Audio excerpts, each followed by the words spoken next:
7G films தயாரிப்பில் அறிவழகன் இயக்கத்தில் ஆதி, Lakshmi Menon, Simran, Laila, Redin Kingsley, Bhaskar, Rajiv Menon, Vivek Prasanna, Abhinaya இவங்கெல்லாம் நடித்து வெளியான படம் தான் சப்தம். இந்த படத்தோட ரிவ்யூவை இந்த வீடியோவில் பார்க்கலாம். கதை சுருக்கம் என்னென்னா, மூணாறு பகுதியில் இருக்கிற ஒரு மருத்துவக் கல்லூரி ஹாஸ்டலில் மர்மமான முறையில் 2 பயிற்சி மருத்துவர்கள் வந்து தற்கொலை செஞ்சுக்கிறாங்க. இதை கண்டுபிடிக்கிறதுக்காக மும்பையிலேருந்து பேய் ஆராய்ச்சி நிபுணரான ஆதியை வந்து வரவழைக்கிறாங்க கல்லூரி நிர்வாகத்தினர். ஒரு விதமான சிறப்பு கருவி மூலமாக ஆவிகளோட சப்தத்தை வைத்து கண்டுபிடிக்கிற வேலையை தொடங்குறாரு ஆதி. அப்போது அங்கே பயிற்சி மருத்துவராக இருக்கிற லட்சுமி மேனனுக்கும் இந்த கொலைக்கும் சம்மந்தம் இருப்பதை கண்டுபிடிக்கிறாரு ஆதி. இந்த நிலையில் மூன்றாவதாக மற்றொரு மாணவியும் தற்கொலை செஞ்சுக்கிறாங்க. அப்போது லட்சுமி மேனன் கிரைம் சீனில் இருக்கார்.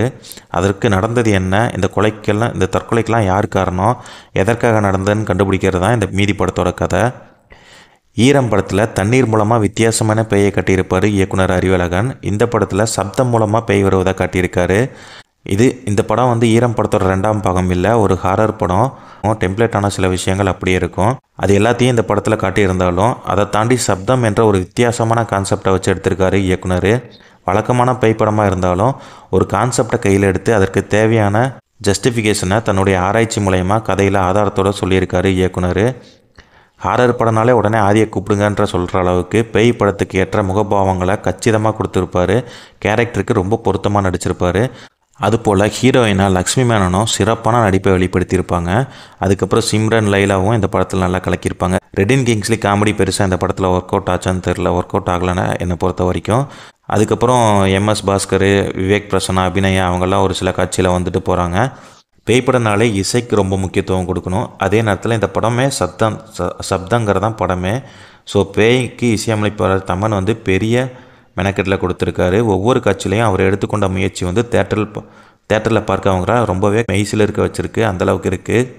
அருண் பத்மநாதன் ஒளிப்பதிவும் இந்த காட்சியில் வந்து பளிச்சிட வைக்குது. ஹாரர் படத்துக்கு தேவையான ஃபோட்டோகிராஃபிகளை அழகாக கொடுத்துருக்காரு. ப்ளஸ் மைனஸ் என்னென்னா, பேய் படனாலே பார்த்து சலிச்சு போன மக்களுக்கு வந்து புது அனுபவத்தை கொடுத்துருக்காரு. சப்தம் மூலமாக பேயை கண்டுபிடிச்சிருக்கிறது ஒரு ப்ளஸ் பாயிண்ட்டாக இருந்தாலும், அதே நேரத்தில் பேய் படனாலே லாஜிக் தேவையில்லைங்கிறது போல் பல காட்சியெல்லாம் மேஜிக்காகவே இருந்துருந்துச்சு. அது ஒரு மைனஸாக இருக்குது. அதே போல் என்னதான் இயக்குனர் ஆராய்ச்சி செஞ்சு சப்தம் மூலமாக பேய் வரதை கண்டுபிடிச்சாலும், வழக்கமாக பழிவாங்கிற பேயை பார்த்து பழகிய ரசிகர்களுக்கு கொஞ்சம் கனெக்ட் ஆகாத மாதிரி இருந்துச்சு. மொத்தத்தில் சப்தம் வந்து எனக்கு ஓரளவுக்கு நல்லாவே பிடிச்சிருந்துச்சு. 5க்கு 3 கொடுக்கலாம் என்னோடய ரிவ்யூ படி. நீங்களும் தேட்டரில் பார்த்துட்டு உங்களோட கருத்து என்னன்னு கமெண்ட்டில் சொல்லுங்கள். தேங்க்ஸ் ஃபார் வாட்சிங்.